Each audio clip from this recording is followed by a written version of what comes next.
क्या आपको मालूम है कि एक डायरेक्टर ने धर्मेंद्र के साथ एक दिन की फिल्म की शूटिंग की थी और शूट तो बड़ा ही साधारण तरीके से हुआ था और सामान्य से सीन भी थे।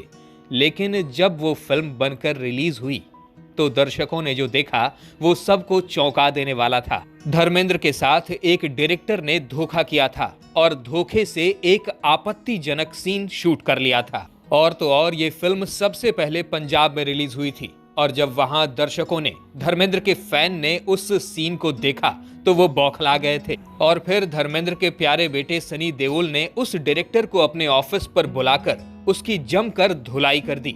आइए पूरी कहानी इस वीडियो में जानते हैं। साल 1998 मुंबई शहर, कॉलेज की कुछ लड़कियों ने क्लास बंक करके एक पिक्चर देखने का प्लान बनाया। और फिर क्या था, दोस्तों की टोली पहुंच गई सिनेमा घर में सिनेमा देखने के लिए। और फिर जो हुआ उसे देखकर सबका माथा झन्ना गया। फिल्म के आपत्तिजनक डायलॉग्स ने उनका दिमाग चकरा कर रख दिया और बीच फिल्म में ही सिनेमा छोड़कर सब बाहर निकल गईं। सबके मन में सिर्फ एक सवाल था कि ऐसी बेहुदी फिल्म आखिर रिलीज कैसे हो गई। अपना यही सवाल उन्होंने एक लंबी चौड़ी चिट्ठी में लिखा और भेज दिया सेंसर बोर्ड को। सेंसर बोर्ड ने संज्ञान लिया, रिलीज हुई उस फिल्म को देखा गया और फिर फौरन उसे सिनेमा घरों से हटा देने का आदेश दिया गया। ये फिल्म थी गुंडा, जिसे बनाया था कांति शाह ने।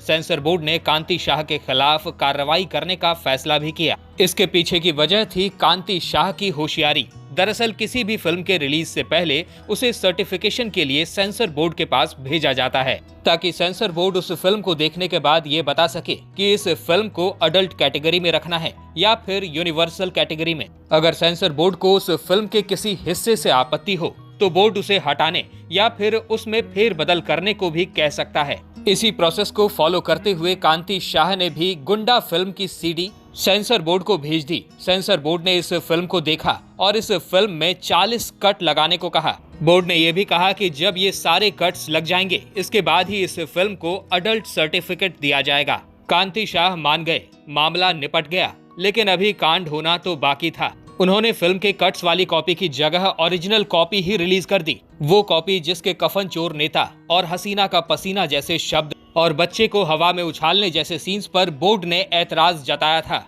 जी हाँ, ऐसे हैं कांति शाह, फास्ट फूड सिनेमा के दिग्गज डायरेक्टर, जिनकी फिल्म गुंडा डिजिटल एज में आकर एक कल्ट बन गई। लेकिन कांति शाह की कहानी फिल्म गुंडा तक सीमित नहीं है। इसके पहले और इसके बाद भी काफी कुछ घटा। 70s का वो दौर जब हिंदी सिनेमा हिंदुस्तानियों के लिए एक धर्म की तरह था। कोई भी अपने आप को हिंदी सिनेमा से दूर नहीं रख पाया था और ऐसे में कांति शाह भी इसी दौर में बड़े हो रहे थे और उन्हें भी हिंदी सिनेमा का चस्का लगा। वो खास तौर से दो ही तरह की फिल्में देखा करते थे, हॉलीवुड की मारधाड़ और साउथ की एरोटिक फिल्में। कांति उन दिनों अपने माता पिता और भाई बहन के साथ जुहू में रहा करते थे। उनके भाई कृष्णा शाह भी आगे चलकर फिल्म डायरेक्टर बने। उन्होंने 1978 में आई फिल्म शालीमार बनाई थी, जिसमें धर्मेंद्र और जीनत अमान एक साथ दिखे थे। खैर, बचपन से ही कांति शाह का मन पढ़ाई लिखाई में बिल्कुल नहीं लगता था। घर वाले प्रेशर डालते लेकिन फिर भी वो नहीं मानते। किसी तरह खींचातानी करके जूनियर कॉलेज फर्स्ट ईयर तक पहुंच गए और इसके बाद पढ़ाई लिखाई से हाथ जोड़ लिए। यानी कि 11वीं तक पढ़ाई करने के बाद उन्होंने पढ़ाई लिखाई छोड़ दी। जब घर वालों को इस बारे में पता चला तो घर वाले इन पर जमकर बरसे। घर वालों का कहना था कि अगर पढ़ाई लिखाई नहीं करनी है तो कोई काम शुरू करो। इन्होंने घर वालों की बात मान ली और एक गैराज में बतौर मैकेनिक काम करना शुरू कर दिया। इन्होंने ये बात अपने एक इंटरव्यू में बताई थी। अगले 6 महीनों तक उन्होंने वहाँ काम किया और इसके बाद उन्होंने उल्लासनगर का चक्कर लगाना शुरू कर दिया। उल्लासनगर से वो रुमाल और तकियों के कवर खरीदा करते और फिर उन्हें सेंटा क्रूज ले जाकर बेचा करते। इस काम में डेली की भागदौड़ थी, लेकिन थकना मना था। इन्होंने इस काम को करीब 1 साल तक कंटिन्यू रखा। फिर इन्होंने ये काम भी छोड़ दिया और इसके बाद किसी और काम की तलाश में लग गए। लेकिन इसी बीच इनकी मुलाकात हुई इनके एक दोस्त से। इनका नाम था रघुनाथ सिंह और ये भाई साहब फिल्मों में काम करते थे। उन्होंने कांति को प्रोडक्शन असिस्टेंट के पोस्ट पर रख लिया। कांति बताते हैं कि इसके बाद उन्हें कभी पीछे मुड़कर देखने की जरूरत नहीं पड़ी। उन्होंने बतौर प्रोडक्शन असिस्टेंट BR चोपड़ा की कई सारी फिल्मों में काम किया। लंबे समय तक काम करने के बाद वो फिल्म का बिजनेस समझने लगे और वो जान गए कि कोई फिल्म कैसे बनती है, कितने पैसे लगते हैं, किसे कितने पैसे दिए जाते हैं और फिल्म कितने पैसे कमा लेती है। जब सब कुछ समझ में आ गया तो इसके बाद इन्होंने अपनी फिल्म बनाने का फैसला किया और मंदाकिनी, हेमंत बिर्जे और सदाशिव अमरापोरकर जैसे बड़े अभिनेताओं के साथ काम किया। ये फिल्म थी 1988 में आई मार धाड़। कांति शाह इस फिल्म के प्रोड्यूसर थे। इस फिल्म के लिए म्यूजिक दिया था राजेश रोशन ने। इस फिल्म की शुरुआत होती है एक रेप सीन से। इसके पीछे भी एक वजह है। उस दौर की लगभग हर दूसरी फिल्म में एक ऐसा सीन जरूर होता था। कांति शाह बताते हैं कि एक बार वो कोलकाता गए थे और वहां पर उन्होंने देखा कि रिक्शा चलाने वाले और दुकान चलाने वाले लोग अपना काम धाम बंद करके सिनेमा हॉल के अंदर सिनेमा देखने चले गए। वजह थी उस फिल्म में जो रेप सीन दिखाया गया था उसे देखना। सिर्फ उस एक सीन को देखने के बाद वो सभी वापस अपने काम पर लौट गए और यही वो दिन था जब कांति शाह को अपनी ऑडियंस मिल गई थी।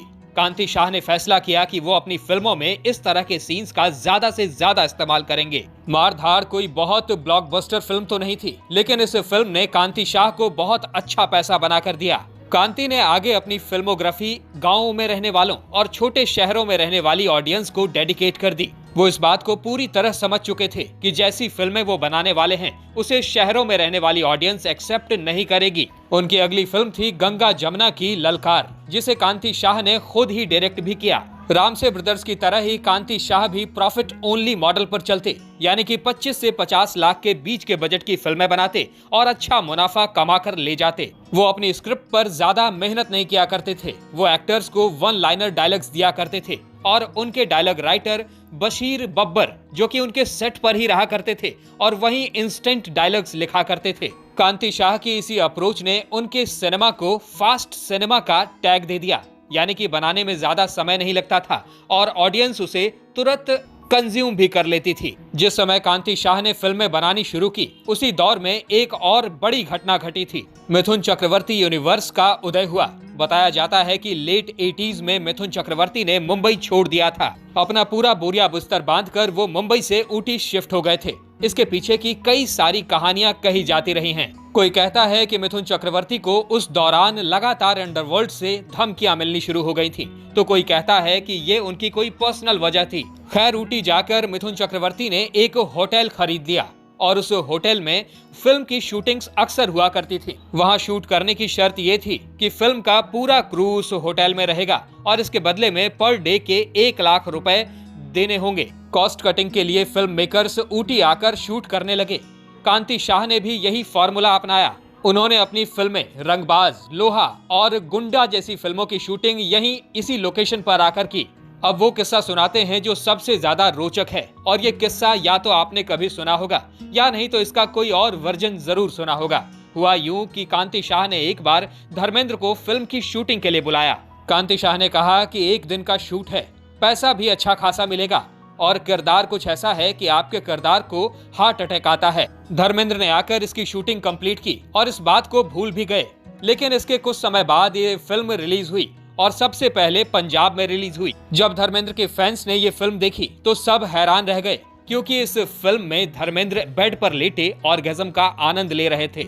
उनके साथ एक लड़की के विजुअल्स इम्पोज कर दिए गए थे। इस कहानी का एक और वर्जन सुनने को मिलता है, जिसमें कहा जाता है कि धर्मेंद्र को कांति शाह ने घुड़सवारी का एक्शन करने को कहा था। उसके बाद उस सीन को एक लड़की के साथ सुपर इम्पोज कर दिए गए। वर्जन कोई भी रहा हो, लेकिन इस बात से कोई इनकार नहीं करता कि ऐसा हुआ था। लेकिन असली कहानी तो इसके बाद शुरू हुई, जब ये बात धर्मेंद्र के बेटे सनी देओल तक पहुंची। कहा जाता है कि इसके बाद सनी देओल ने कांति शाह को स्क्रिप्ट नरेशन के बहाने से अपने ऑफिस पर बुलाया और वहां बुलाकर उनकी जमकर धुलाई की। इसके बाद जाकर वो सीन उस फिल्म से गायब कर दिया गया। कांति शाह के जीवन से जुड़ी हुई इस तरह की ढेर सारी कहानियां हैं, जिनमें से एक कहानी है कांति शाह की पसंदीदा अभिनेत्री सपना की, जिन्होंने कांति शाह के साथ लगभग 60 से भी ज्यादा फिल्मों में काम किया। अगर आप इनके बारे में जानना चाहते हैं तो हमें कमेंट्स में जरूर लिखिएगा।